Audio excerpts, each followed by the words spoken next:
पर एक पक्षी ऐसा है, वो उस जो पेड़ है उसके जो मधुर फल है उसको खा लेता है, चखता है।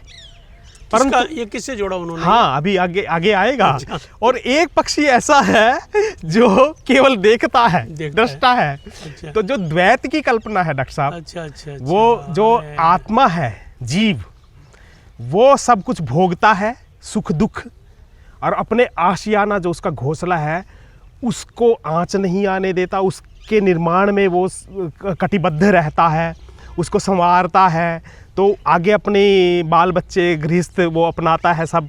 परंतु एक जो है पक्षी, वो इन चीज़ों को देखता रहता है पर बैठता वहीं है। तो ये जो द्वैत है, परमात्मा और आत्मा, वो इसी शरीर में है। मतलब जब जीव है परमात्मा, जब जीव क्या रूप ले लेता है अविद्या से,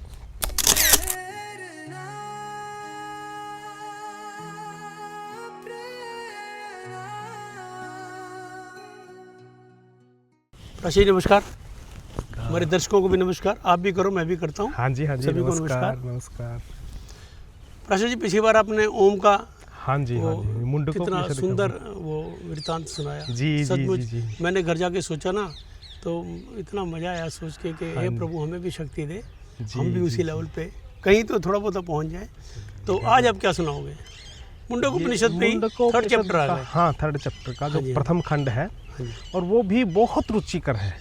और वो ऐसा है, वो शायद आपने, क्योंकि ना उसके जो श्लोक हैं, उसके जो मंत्र बोलने चाहिए, उसके जो मंत्र हैं वो बड़े श्लोकों जैसे हैं, मतलब सरल हैं। अच्छा। और जो हमारी यूनिवर्सिटीज़ हैं वो क्योंकि सरली जो चीज़ें हैं, सरल, स्टूडेंट्स का स्तर कुछ ऐसा है, तो उनको एमए में, हाँ जी, उन लोग उन चीज़ों को चुनते हैं और बीए के एमए के सिलेबस में उन कुछ चीज़ों को डाल देते हैं। ठीक है। क्योंकि बड़े सरल है और बहुत मधुर हैं।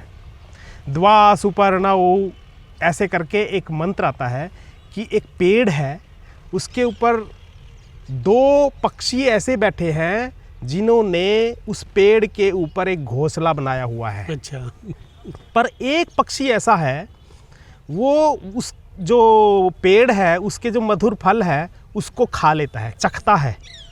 परंतु ये किससे जोड़ा उन्होंने? हाँ, अभी आगे आगे आएगा। अच्छा। और एक पक्षी ऐसा है जो केवल देखता है, दृष्टा है। अच्छा। तो जो द्वैत की कल्पना है डॉक्टर साहब, अच्छा अच्छा अच्छा। वो जो आत्मा है, जीव, वो सब कुछ भोगता है, सुख दुख, और अपने आशियाना जो उसका घोंसला है उसको आँच नहीं आने देता, उसके निर्माण में वो कटिबद्ध रहता है, उसको संवारता है, तो आगे अपने बाल बच्चे गृहस्थ वो अपनाता है सब। परंतु एक जो है पक्षी, वो इन चीज़ों को देखता रहता है पर बैठता वहीं है।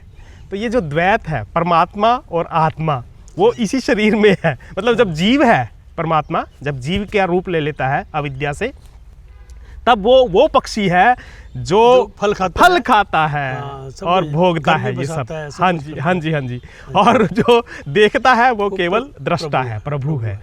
तो जब वो खा रहे हैं, फल खा रहे हैं, तो कटु फल है, तिक्त है, मधुर है, उसकी पूरी अनुभूति लेते लेते उसमें एक तत्व विद्यमान, मतलब उपजता है, और उसको कहते हैं मोह, आसक्ति।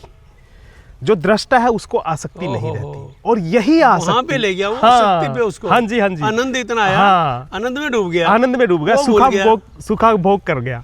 फिर धीरे धीरे वो तप से, ज्ञान से, जब वो दृष्टा की तरफ उसका रुख होता है, तब उसको समझ में आ जाता है कि ये जो मैंने घोंसला बनाया है और इससे मेरी कर्तव्य बोध तो होता है। हाँ, मेरा कर्तव्य तो ये है, में बाधा हो गई। हाँ, पर इसको मैं जो लिप्त हो गया हूँ उससे मुझे हटना है। अनासक्त कब होगा? जब मुझे परमेश्वर की तरफ देखना होगा। तो वो पक्षी फिर परमेश्वर की तरफ देखता है, वो घोंसलों की तरफ, पेड़ की तरफ, फलों की तरफ से अनासक्त हो जाता है। फिर करता जरूर है परंतु ड्यूटी समझकर करता है।